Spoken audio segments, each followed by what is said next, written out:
મુખ્યમંત્રી વિજય થાલાપતિ પદ સંભાળ્યા પછી પહેલી વખત પ્રધાનમંત્રી નરેન્દ્ર મોદીને મળવા દિલ્હી ગયા હતા। આ મુલાકાત દરમિયાન તેમણે કેન્દ્રીય સરકાર સાથે તમિલનાડુની લાંબા સમયથી પડતર માંગણીઓ પર ચર્ચા કરી હતી।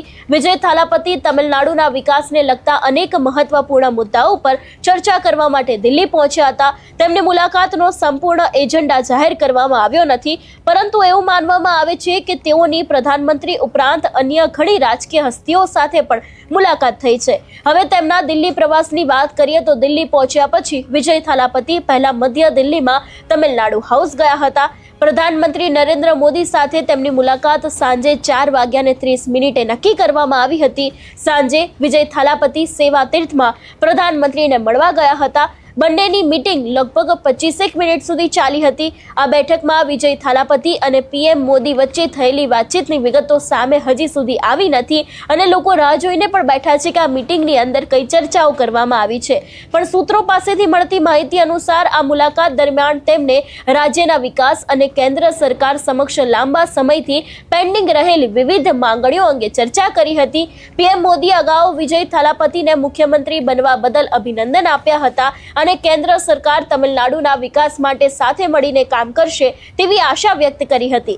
તમિલનાડુની ચૂંટણી સમયે રાજકારણ ખૂબ જ ગરમાયું હતું। વિજય થાલાપતિને સત્તા બનાવવા માટે ખૂબ રાહ જોવી પડી હતી, કારણ કે તેમની પાસે ધારાસભ્યોની બહુમતી નથી। ત્યારબાદ કોંગ્રેસના ધારાસભ્યો અને બીજી નાની નાની પાર્ટીઓના સપોર્ટથી તેમની સત્તા બની। જે તે સમયે વિજય થાલાપતિનું સિનેમા સુપરસ્ટારમાંથી રાજકીય હીરોમાં રૂપાંતર થયું તે એક મોટા સમાચાર હતા।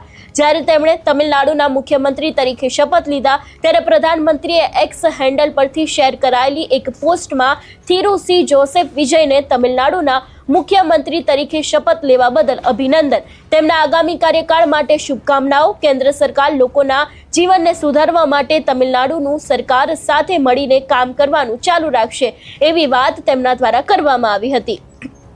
એટલે હવે વિજય થાલાપતિની જે આ મુલાકાત પીએમ મોદી સાથે થઈ છે તેને લઈને ઘણા બધા તર્ક વિતર્ક થઈ રહ્યા છે, કારણ કે વિજય થાલાપતિ સત્તામાં આવતાની સાથે જ તેમણે તમિલનાડુના ઘણા બધા એવા નિયમો છે તે બનાવ્યા, જેમ કે રાજ્યમાં સામાજિક સુધારા, કાયદો વ્યવસ્થા અને આર્થિક રાહત માટે ઘણા નવા નિયમો અને નિર્ણયો લાગુ કરવામાં આવ્યા હતા।